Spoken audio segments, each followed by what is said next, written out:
এই যে ব্যাগ সরাইলো, এই যে ব্যাগ সরাই, এই যে ব্যাগ সরাই, ওই যে ব্যাগ রাখছে।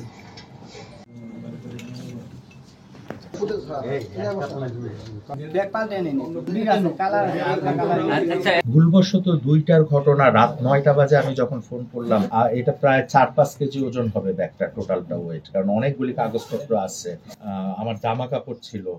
এই মানে যার কাঁধে ব্যাগ ছিল না, সে এত দীর্ঘ সময় একটা ব্যাগ কাঁধে করে নিয়ে যাবে, তার একবারও মনে হবে না যে এই ব্যাগটা কার, বা সে চলে যাওয়ার সময় সিসি ফুটেজে স্পষ্ট দেখা গেছে কাউকে জিজ্ঞেস করে নাই যে ব্যাগটা কার, বা এটা কি আমাদের কারো ব্যাগ নাকি, আমি নিয়ে যাব কিনা। এটা আসলে অ্যাবসার্ড একটা জিনিস, যে হলো মানে নিজে ব্যাগ না নিয়ে এসে সেটাকে সুন্দরভাবে কাঁধে আরেকটা ব্যাগ নিয়ে চলে যাওয়াটা উইদাউট এনি ইন্টেনশন, এটা আসলে সম্ভব না। আমার আর কি ব্রেনের ক্যাপাসিটিতে এটা ধরে তারা করে নাই। এবং আমার এই দীর্ঘ ৩.৫ বছরের এই জায়গায় চাকরি লাইফে ওনাদের সাথে আমার কখনোই দেখা হয়নি। তা সাংবাদিক পরিচয় হোক বা এমনি নর্মাল কোনো পরিচয় হোক, তাদের সাথে আমার কখনো দেখা হয়নি। আমি বরঞ্চ ২-৩ বার ফোন দেওয়ার পরে তাদের থেকে রেসপন্স পাইনি। বরঞ্চ তারা বলছে যে আমরা আলাপ আলোচনা করে নিই যে ব্যাগটা কি কোথায় আছে বা কার কাছে আসলে নিয়েছে কিনা। এই কথাটা টার্মটা আসলে আমার কাছে ভালো লাগে না, যে আমি বলছি যে জায়গায় ব্যাগ নিয়ে গেছে, আমার ব্যক্তিগত ব্যাগ আমার অফিস থেকে নিয়ে গেছে, সেই জিনিসটা তারা আলোচনার মাধ্যমে ফেরত দিবে। আসলে আমার কাছে এই জিনিসগুলি আসলে ঠিক মিলাতে পারছি না। আর যেহেতু আপনাদের সাংবাদিকতা একটা মহৎ পেশা, এই পেশার সাথে আসলে এটা যায় না। এই জন্যই আমি সকাল ৯:৩০টার দিকে আর কি অফিসে প্রবেশ করি।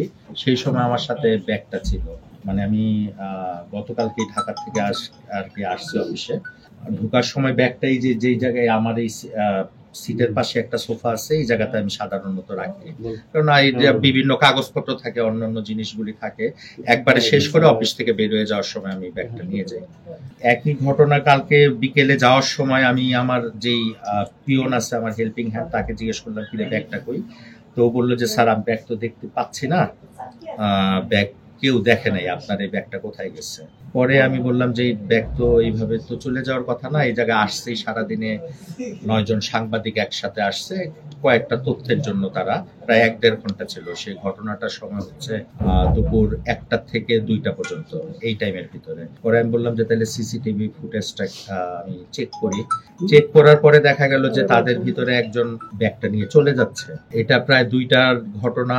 আর আমি যখন ব্যাগটা চেক করি তখন প্রায় সন্ধ্যা ৬টা বাজে, মাগরিবের পরে নামাজ পড়ে আমি বের হয়ে যাবো এই সময়।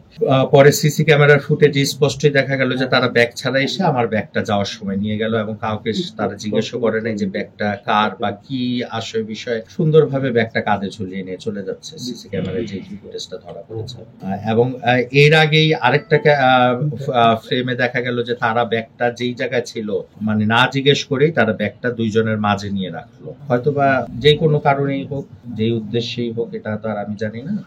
তার উপরে গতকাল দুপুর ২টার দিকে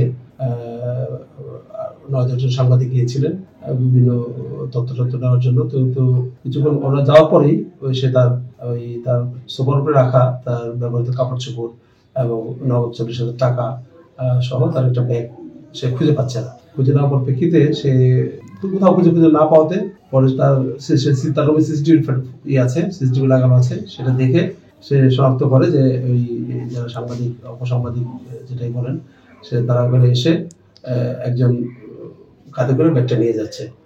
তখন সে তাদেরকে ওখানে তারা কয়েকজনে ভিজিটিং কার্ড দিয়েছিলেন, তাদের নাম্বারে যোগাযোগ করলে সে বলে যে এটা মুক্তিযোদ্ধা সংসদে রাখা আছে, আমরা দেখতেছি বিষয়টা আমরা দেখতেছি, মৌসুমী জানায় আর কি সাংবাদিক। আচ্ছা, তো সে বলে যে আমরা দেখতেছি। পরে দেখা যায় যে আবার ফোনে যোগাযোগ করলে সে বলে যে এটা মুক্তিযোদ্ধা সংসদে রাখা আছে, আপনি লোক পাঠিয়ে নিয়ে আসেন। তো তখন এই ব্যাপারে উনি বলছে যে আমার সব ব্যাগ আমি ওখান থেকে নিয়ে আসবো কেন, এই কথা হয়। পরে সে এই ব্যাপারে একটা লিখিত অভিযোগ দেয় থানায় এসে। তো এই লিখিত অভিযোগের প্রেক্ষিতে আমরা এদেরকে ডাকাই তাদের কাছ থেকে কারা ছিলেন, এবং উনিও এই তথ্য সংগ্রহ করছে যে কারা ছিলেন, মূলত যেহেতু নাম্বার দিয়ে গেছিলেন। তো এই ব্যাপারে ৯ জনের বিরুদ্ধে একটা রেগুলার মামলা রুজু হয়েছে মানিকগঞ্জ থানায়।